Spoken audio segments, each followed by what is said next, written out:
안녕하세요. 콘스탄트 김의 티스와 함께 돈 버는 아카데미. 이번 시간에는 돈 버는 절세, 가상화폐에 투자했을 때 거기에 대해서도 2023년도부터는 과세를 하게 돼 있습니다. 거기에 대해서 알아보도록 하겠습니다.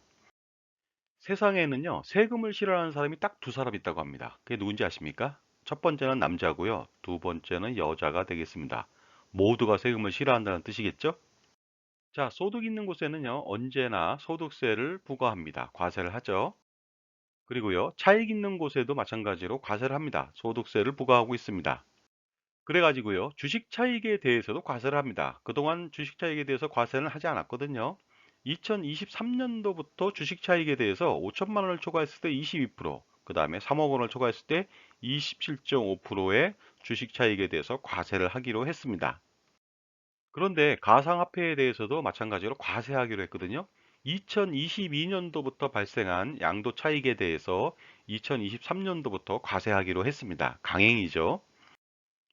혹시나 가상화폐가 화폐의 지위를 획득한 것은 아닐까요? 그렇지는 않습니다. 하지만 화폐처럼 환차익에 대해서 과세하는 것처럼 마찬가지 적용을 하고 있습니다. 그럼 다른 나라에서는 가상화폐에 대해서 과세를 할까요? 알아보도록 하겠습니다. 미국 같은 경우에는요, 가상화폐를 자산 성격으로 분류했습니다. 그래서 2014년도부터 그 1년 미만인 경우에는 통상소득으로 종합과세를 합니다. 10에서 37%고요. 1년 이상 보유했다 그러면 자본소득으로 분류과세를 합니다. 15에서 20%가 되겠습니다.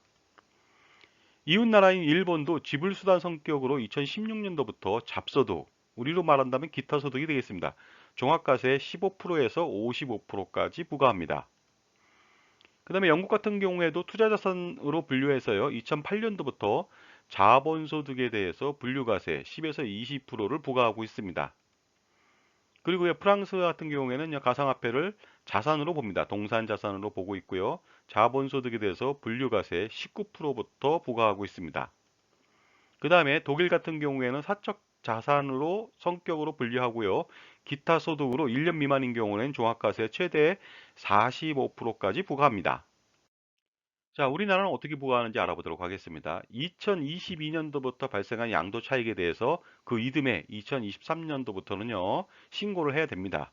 그래서 일단은요, 양도 차익에 대해서는 기타 소득으로 인정하고요, 분리과세를 합니다. 원천 징수는 없고요. 2022년도 소득분에 대해서 그 다음에 5월 달에 신고를 하면 되겠습니다. 그 다음에 양도 차익에 대해서 과세하는데 양도가액에서 취득가액을 빼주면 차익이 나오겠죠? 그 다음에 취득가액을 잘 모를 수도 있잖아요. 그러다 보니까 의제 취득가액을 정했습니다. 그래서 2021년도 12월 31일 시가하고 실제 취득가액 중에서 맥스를 정했습니다. 그리고요, 공제해 주는 것도 있습니다. 기본 공제 250만 원, 얼마 안 됩니다. 공제해 주고 있고요. 그 다음에 그 당해년도 같은 과세 기간 내라면은요, 손익을 통산해 준다. 손해 본 것하고 이익 본 것을 같이 어떻습니까? 통산해서 계산한다는 뜻이 되겠습니다. 그 다음에 세율은요, 22%인데 지방소득세 10%까지 합친다면 22%를 부과합니다. 그렇다면 기타 소득세 한번 산출해 봐야 되겠죠? 양도차익이 가상화폐로 인해서 2천만 원이 발생했습니다.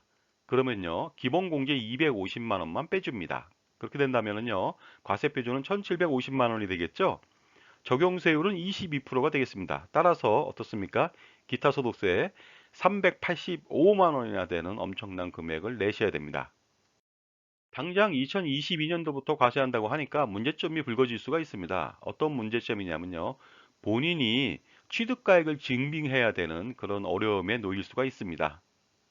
그래서 혹시라도 본인이 취득가액을 증빙하지 못한다면요. 취득가액은 0으로 해서 양도가액 전체에 대해서 과세할 수도 있는 리스크가 있습니다.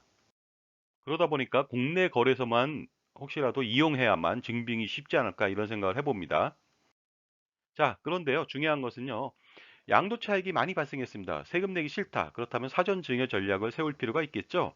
왜냐하면 부부간에 증여할 수 있잖아요. 10년간 6억 원에 대해서는 비과세니까 양도 차익이 뭐 1억, 2억 나왔다 하더라도 부부간에 증여할 수 있습니다. 부부가 아닌 경우는 어떻게 할까요?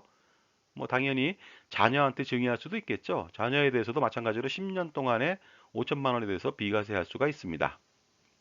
그리고 자녀한테 증여할 때 5천만 원뿐이 아니고 1억 5천까지 증여한다면 10%의 저율로 증여세를 물다 보니까 어떻습니까? 기타 소득세보다 낫겠죠? 그렇다면 1억 5천까지도 증여할 수가 있을 것 같습니다.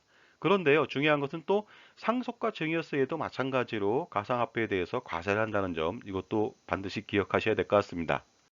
그렇기 때문에요, 다각적으로 보유 자산에 대해서 전체적인 절세 전략을 수립할 필요가 있습니다.